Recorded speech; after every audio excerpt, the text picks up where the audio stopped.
नमस्कार मित्रांनो, पुन्हा एकदा स्वागत आहे तुमच्या सर्वांचं नवीन एका व्हिडिओमध्ये। तर बघा, जे काय आपण ट्रेड घेतले होते गोल्डमध्ये त्या सगळ्याचं अनालिसिस आपण या व्हिडिओमध्ये करणार आहे। भरपूर सगळ्यांनी मेसेज केला होता की ट्रेडचं अनालिसिस तर सांगा, नुसते ट्रेड देताय ग्रुपवरती। तर आपण टोटली अनालिसिस करणार आहे। गोल्डचा लर्निंग जो कंटेंट आहे ना, तो येणार आहे कंटिन्यू, हळूहळू आजपासून यायला चालू होऊन जाईल। ठीक आहे, त्यासाठी काही कोर्स वगैरेची अजून तरी काही डोक्यामध्ये नाहीये। फुल प्लॅनिंगनं तुम्हाला सगळ्या गोष्टी मी 1-2 दिवसामध्ये क्लिअर करून टाकेन, तुम्हाला तिथून शिकता येईल। बाकी सिग्नलचं बघा, आता हे जे ट्रेड इथं दिले होते, मला वाटतंय 6-7 ट्रेड आपण ग्रुपवरती दिले होते 3 सप्टेंबर पासून। सगळ्याच्या सगळ्या ट्रेडमध्ये टार्गेट झालाय, प्रत्येकाचं अनालिसिस करूया आपण आता। आणि मग तिथं किती फी नॉर्मली ठेवली आहे आपण, 999 रुपये पर मंथची फीज आहे। जे अकाउंट माझ्या अंडर रजिस्टर आहे त्यांच्यासाठी 999 ची फी। मला वाटतं या 6-7 मधला एक जरी ट्रेड तुम्ही घेतला असता तर ती फी ऑलरेडी रिकव्हर झालेली असेल, बाकी ट्रेडमध्ये तर प्रॉफिटच आहे। ठीक आहे, चला नो टेन्शन। मी बघा पेड गोष्टींवरती जास्त लक्ष देत नाही, ज्या काही फ्रीमध्ये तुम्हाला प्रोव्हाइड करता येते मोस्ट ऑफ द गोष्टी, त्या सगळ्या गोष्टी मी देण्याचा प्रयत्न करतो। म्हणून तर हे 5-6 दिवस तुम्हाला सिग्नल फ्री दिलं होतं बाबा, की तुमच्या कॅपिटलवरती तुम्ही थोडीशी रिस्क घेऊन सगळे पैसे रिकव्हर करून तेच पैसे परत फीसाठी भरावे, असा उद्देश होता ग्रुपवरती सिग्नल देण्याचा। आणि थोडंसं 5-6 दिवस ब्रेक पण घेतला होता एएमटीच्या ग्रुपमध्ये, त्याच्यामुळे हे सिग्नल इथं सगळ्यांनाच फ्रीमध्ये दिलेले होते। ओके, बघा 3 सप्टेंबर पासून मार्केट चालू झालं। 2 सप्टेंबरला होती सुट्टी, 3 सप्टेंबरला आलो मार्केटमध्ये। प्रॉपर सेटअप काय नव्हता, प्रॉपर सेटअप भेटला 1:52 बाय साईडचा आपण ट्रेड घेतलेला होता। हे बघा 1:52, म्हणजे इथं आय थिंक हा ट्रेड आहे टोटल आपला। इथं कसं काय 13:40 कसं काय टायमिंग दाखवते, हाच ट्रेड आहे का एक्झॅक्टली? 1:52 आणि इथे किती दाखवते? हा बरोबर, ठीक आहे। म्हणजे ट्रेड हा नंतर दिलेला होता, बरोबर आहे। ही जी कॅन्डल पडली त्यानंतर ही कॅन्डल इथे रिट्रेसला आल्यानंतर या कॅन्डलला ट्रेड घेतलेला आहे आपण। हे बघा एक्झॅक्टली सापडलं 13:50, म्हणजे या इथे ज्यावेळेस मार्केट खाली आलं त्यावेळेस आपण इथं बाय साईडला एंट्री घेतलेली होती। रिझन बघा सिंपल आहे, मार्केटचं स्ट्रक्चर खूप महत्वाचं आहे। मागचा दिवस काय होता, मागचा दिवस म्हणजे मागच्या लेफ्ट साईडला बघा फक्त मार्केट डाऊन होतं, टोटली डाऊन आहे मार्केट। त्याच्यानंतर मार्केटनं स्ट्रक्चर शिफ्ट कुठे केलेलं आहे, हे बघा इथं मार्केट हायर हायचं फॉर्मेशन लावायला लागलेलं आहे। म्हणजे आता ट्रेंड चेंज झालाय, अपसाईडचा ट्रेंड आहे। मार्केटमध्ये प्रेशर बघितला, एकदम बुलिश प्रेशर दिसत आहे। पहिल्यांदा आपण एंट्रीसाठी वेट केला, इथं फिबो ड्रॉ केली, हे बघा अशी इथं फिबो ड्रॉ केली। हे टायमिंग होतं 13:15। पण हा ट्रेड आपण इथं अवॉइड केला, कारण इकडे लेफ्ट साईडला थोडेसे सपोर्ट मार्केटमध्ये भरपूर येत होते। ठीक आहे, आता इथं जे आपण सपोर्ट रेजिस्टन्स बघतो ते असतात SR, म्हणजे सपोर्ट आणि रेजिस्टन्स, ज्याचं दोन्ही वर्क केलेलं आहे। ते तुम्ही बॅक साईडला जाऊन पाहू शकता, आपल्याला भरपूर सारे ट्रेड एक्सप्लेन करायचे। ठीक आहे, हा ट्रेड आपल्याकडून मिस झाला। मग काही असं नाही की ट्रेड मिस झाला म्हणजे काही ट्रेड आपल्याला सापडणारच नाहीये। रिअल एंट्री जी आहे ती आपली इथंच होते मार्केटमध्ये। ही जी एंट्री आहे इथं आहे, म्हणजे याच्यानुसार तर मार्केट वर जाणार आहे। मार्केटचं स्ट्रक्चर आपल्याला समजलेलं आहे, मार्केटची मुवमेंट आपल्याला समजलेली आहे, कुठे जाणार आहे ते वर जाणार आहे। ठीक आहे, चांगली हॅमर कॅन्डल होती बघा 10 बिपची फक्त, पण इथं एंट्री नाही घेतली। त्याच्यानंतर इथं आली रेड कॅन्डल। आता ही आहे इन्व्हर्टेड हॅमर, म्हणजे ट्रॅप आहे मार्केटमध्ये। ह्याच्यानुसार तर मार्केट अपसाईड जाणार आहे आणि इथं इन्व्हर्टेड हॅमर पडते, म्हणजे रिटेलर थोडेसे सेल साईडला ऍक्टिव्हेट होत आहेत। मग त्याच्यानंतर ही कॅन्डल वरती निघली, थोडीशी वाढ बघितली बघा। मार्केटमध्ये एवढा लेट ट्रेड भेटतो तर थोडंसं वाढ बघणं गरजेचं आहे। त्याच्यानंतर मार्केट सस्टेन झालं, मग इथं बाय साईडला आपण एंट्री घेतली। ह्याच्यानंतर बघा मार्केट गेलं वरती, इथं क्वांटिटी बुक करायला सांगितलं होतं तुम्हाला। त्याच्यानंतर मार्केट इथं थोडंसं स्टे केलं आणि सगळ्या क्वांटिटी आपण काढून घेतल्या, कारण मार्केटमध्ये आलं होतं चांगलं रिजेक्शन। आणि त्याच्यानंतर जसं क्वांटिटी काढल्या तसं मार्केटनं टोटली फॉल केलेला आहे। हे बघा 3 सप्टेंबरचं 30 पिप्स जेवढे एसएल गेले होते तेवढे 3 एसएल गेले होते, बरोबर। मागच्या मंथमध्ये 3 एसएल गेले होते याच्या अगोदर, ते एसएल एका ह्याच्यामध्ये कव्हर झाले सगळे। 30 पिपचं टार्गेट तर इझिली मार्केटनं दिलेलं होतं। तर त्याच्यानंतर बघूया 4 सप्टेंबरला ट्रेड नाही घेतला, आय थिंक 5 सप्टेंबरला ट्रेड घेतलेला आहे आपण इथं। 5 सप्टेंबरचं टायमिंग मी लावलेलं आहे 11:38 जाऊया 5 सप्टेंबरला आपण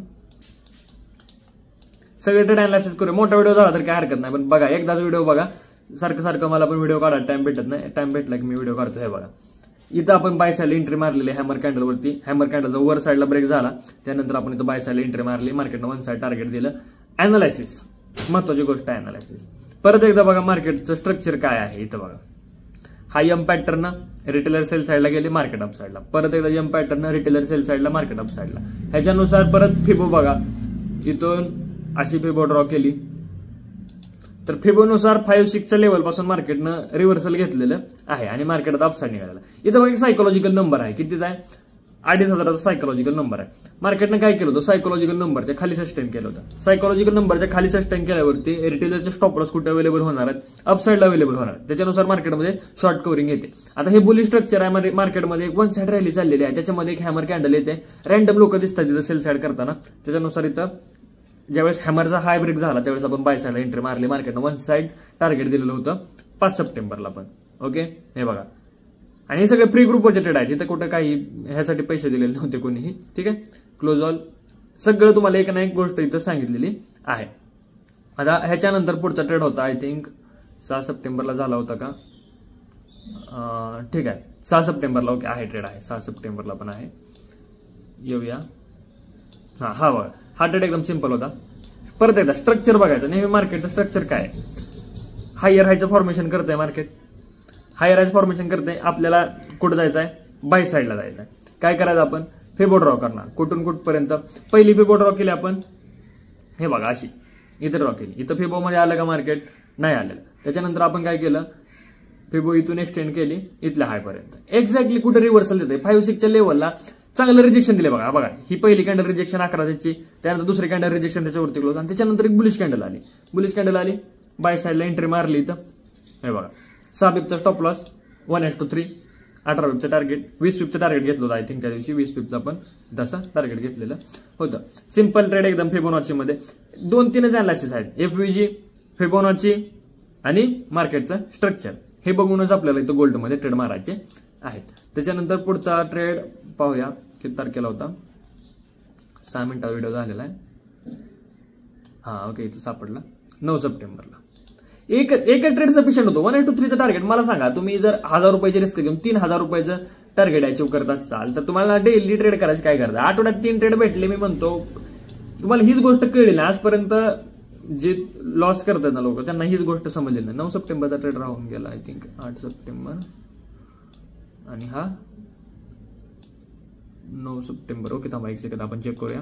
9 सप्टेंबरला ट्रेड दिलाय का, वेअर रेडी मार्केट ट्रॅप करत आहे, सेल नाव एक्झिट. अच्छा, सेल नाव आणि एक्झिट म्हणजे एंट्री घेतली, म्हणजे बाय मिस्टेक एंट्री सांगितली, सेलची द्यायची नव्हती आणि लगेच एक्झिट करायला सांगितलं होतं. तो ट्रेड C2C आपण बुक केला होता, C2C बुक केलेला आहे बघा. ओके, 9 सप्टेंबरला म्हणजे ट्रेड नव्हता. त्यानंतर 10 सप्टेंबरला ट्रेड केला नाही आपण गोल्डमध्ये. आपण केला ट्रेड 11 सप्टेंबरला. हे बघा, 11 सप्टेंबरला एक्झॅक्टली 5 मिनिट कॅन्डलस्टिक, 11:24. जाऊया. हे बघा, इथं काय ओपन झालं, trading view bye mistakenly open झालेलं दिसतंय. कट करूया. अरे यार, कुठं गेलं सगळं. जस्ट एक सेकंड वेट करा, किंवा व्हिडिओ तुम्ही फास्ट फॉरवर्ड करून बघू शकता, काय प्रॉब्लेम नाही. मी एडिट करत बसणार नाही, एडिट करत म्हणल्यावर खूप टाइम जातो निघून. ओके, झालं, सापडलं. 11 सप्टेंबर. हे बघा, 11 सप्टेंबरला इथं एंट्री मारलेली आहे आपण. इथं बघा, ही वाली इथं एंट्री मारली होती 11:24ला. म्हणजे ही कॅन्डल इथं रेड कॅन्डल खाली रिटेस्टला आल्यानंतर. आता अनालिसिस काय, परत एकदा स्ट्रक्चर बघायचं. मार्केटचं स्ट्रक्चर खूप इम्पॉर्टंट आहे. हे बघा, मार्केट कशाचं फॉर्मेशन करतंय, हायर हायचं फॉर्मेशन करतंय. काय नाही, सिम्पली फिबो टाकायचं काम आहे फक्त. हायर हायचं फॉर्मेशन चालू आहे मार्केटमध्ये. हा स्विंग आणि इथून मार्केटनं रिव्हर्स आलं, फिबो टाकली. बघा 0.56ची लेवल बघायचं, 56चा ब्रेकडाऊन केला, ब्रेकडाऊन केला आणि रिव्हर्सल आलं, बुलिश इनगल्पिंग झालेलं इथं. बघा, हे सगळ्या गोष्टी वर्क करतात. फक्त तुम्हाला ते कुठं वर्क करायच्यात ना ते समजलं पाहिजे. एकतर स्ट्रक्चरनुसार त्या गोष्टी वर्क करतात, कुठेही वर्क करत नाही. स्ट्रक्चरनुसार फिबोच्या लेवलमध्ये त्या गोष्टी सगळ्या वर्क करतात. आणि इथं होता एक fair value gap, FVG. Fair value gap काय आहे तुम्हाला माहित नसेल तर युट्यूबवरती कोणाचा व्हिडिओ सर्च करा, की मी पण बनवतो एखादा व्हिडिओ, मला टाइम भेटला की. पण कोणाचा व्हिडिओ सर्च करा, फक्त तेवढंच बघायचं. मग तुम्ही ऑर्डर ब्लॉक बघून कुठं काय करा, असल्या गोष्टी नाही करायच्या आपल्याला. FVG सांगितलं तर फक्त FVG बघा. ठीक आहे, इथे एक FVG होता एक्झॅक्टली मार्केटनं तिथून रिव्हर्सल घेतलं, इथं बाय साईडला एंटर घेतली, काय धड टार्गेट आलं 1:3चं. ठीक आहे, 1:3 खूप चांगली गोष्ट आहे. मला पण चांगला एक्सपिरियन्स आलेला आहे ह्या 1-2 महिन्यामध्ये.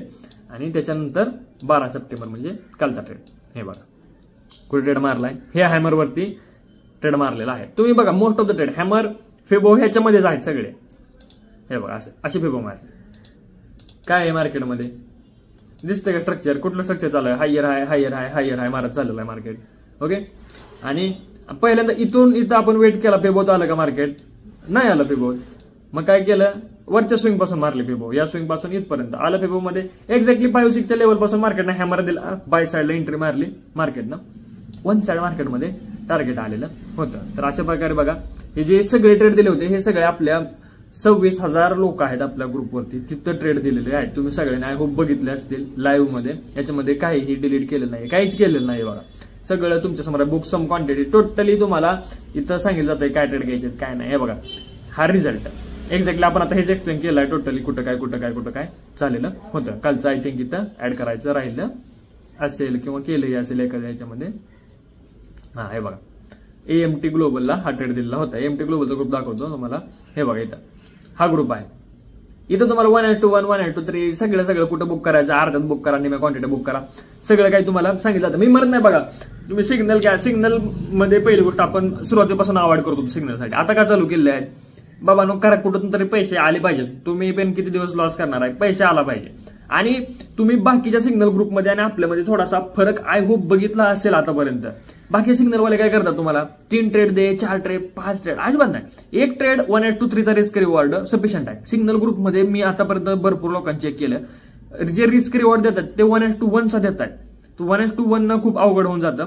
1:3चा आपण रिस्क रिवॉर्ड इथं तुम्हाला देत आहे. मी तुम्हाला जॉईनिंग करण्यासाठी नाही सांगत, मी तुम्हाला जेन्युनिटी सांगतो. त्याच्या मागचे 3 SL गेले होते, तिन्हीच्या तिन्ही SL मी शेअर केले होते ग्रुपवरती, आपल्या मेन ग्रुपवरती 26,000 ग्रुपवरती सगळी गोष्ट शेअर केली जाते किंवा बनव हा SL गेला, आज SL गेलाय तर गेलाय. मला माहितीये ना की 3-4 दिवस SL गेले आहेत आणि 1 दिवस जरी टार्गेट आलं तरी सगळं काही रिकव्हर होऊन जात आहे. मग टेन्शन कशाला घ्यायचं. मग ते 3 दिवसाची SL एका ट्रेडमध्ये मला सांगा 3 दिवसामध्ये SL किती पॉईंटचा गेला आपला, किती पिपचा गेला, 30 पिपचा SL गेला. आणि एका दिवसाचं 1:2चं टार्गेट सुद्धा 30 पिप येत आहे. संपला विषय. ह्याला म्हणायचं असतं ट्रेडिंग मनी मॅनेजमेंट प्रॉपर कॅल्क्युलेशन ट्रेडिंग मध्ये महत्वाचे. तुम्हाला जमली पाहिजे, नसते जमत नो टेन्शन. बाय सांगितलं बाय करायचा, जिथं बुक सांगितलं जिथं बुक करायचं, जास्त टेन्शन घ्यायचं नाही. एक ट्रेड करायचा, प्रॉफिट झाला, निवांत राहायचं. US 100 सुद्धा ट्रेड करायची गरज नाही, US 100 ट्रेड करायची गरज नाही. गोल्ड मध्ये मग तेवढं सफिशियंट होऊन जात आहे तुम्हाला. ओके बघा. आणि अजून 2 गोष्टी आहेत, मंडे आणि फ्रायडे थोडीशी रिस्क कमी घ्यायची, नॉर्मल दिवसापेक्षा थोडीशी रिस्क कमी घ्यायची. मंडेच्या दिवशी माहित नसते अल्गोरिदम काय चालणार आहे. टोटल वीकमध्ये अल्गोरिदम वरती थोडासा स्टडी आहे. अल्गोरिदम काय चालणार आहे मंडेला माहित नसतं, त्यामुळे मंडेला आपण समजून घेत असतो मार्केट कसं चालणार आहे. फ्रायडेचा दिवस असतो लास्टचा दिवस वीकचा, मार्केट व्हॉलटाईल राहतं. मधले दिवस प्रॉफिट करायचे, मंगळवार, बुधवार, गुरुवार 3 दिवस आपण त्याच्या सगळ्या दिवशी केलेला आहे, त्यात काय वाद नाही. पण शुक्रवार थोडीशी रिस्क कमी घेतली तर बेस्ट राहील, बाकी सेम ठेवले तर काय हरकत नाहीये. फक्त बघा आता कॅपिटल किती आहे आणि त्याच्या मानाने रिस्क घेत जावा. $100 कॅपिटल आहे तुम्ही $30 रिस्क घेताय, मूर्ख आहे तुम्ही. $100 कॅपिटलला तुम्ही $2, $5 रिस्क घ्या. मी म्हणतो मला सांगा $100 म्हणजे किती रुपये, 8,000 रुपये बरोबर. $100 म्हणजे 8,000 रुपये. तुम्ही $2 रिस्क घेतली म्हणजे किती रुपये, 9×2 18, 180 रुपये. 1:3चा रिस्क रिवॉर्ड आहे, 18×3 54, 540 रुपये तुम्हाला भेटतात. किती, 8,000 रुपयावरती 540 रुपये. अरे खूप मोठी गोष्ट आहे, तुम्हाला समजत नाही. फक्त 540 साठी दिवसभर लोक कामाला जाते, तुम्हाला नो टेन्शन राहायचं काम आहे फक्त. आणि हे मॅनेजमेंटनं चाललेलं आहे सगळं. तुम्ही जर असं कितीही लॉट साईज मारली, मोठे लॉट मारले की मग ते कॅपिटल गायब होऊन जाईल 2-4 ट्रेडमध्ये. ते बघा सलग 3 लॉस होऊ शकतात, पाहिलं असेल. रिकव्हर होण्यासाठी एक सफिशियंट आहे. मग असं नाही की सलग 3 लॉस झाले की तुमचं कॅपिटल गायब झालं तुम्ही रस्त्यावर आला, असं काही व्हायला नको आहे ना. मग तुमच्या कॅपिटलच्या मानाने ट्रेड घ्या, कमीत कमी 10-20 ट्रेड घेता आले पाहिजेत कॅपिटलमध्ये, असे तुम्ही मनी मॅनेजमेंट केलं पाहिजे. ठीक आहे. बाकी अजून कोणते व्हिडिओ पाहिजेत मला कॉमेंट बॉक्समध्ये सांगा. थोडंसं स्वतःचं मॅनेजमेंट स्वतः करत चला. व्हॉट्सअपवरती तुम्ही मेसेज करता आणि मला रिप्लाय द्या, एवढे सगळे मेसेज पडले असतात, त्याच्यातून प्रत्येकाला मी रिप्लाय देण्याचा तरी प्रयत्न करतो. देतो 100% रिप्लाय सगळ्यांना देतो.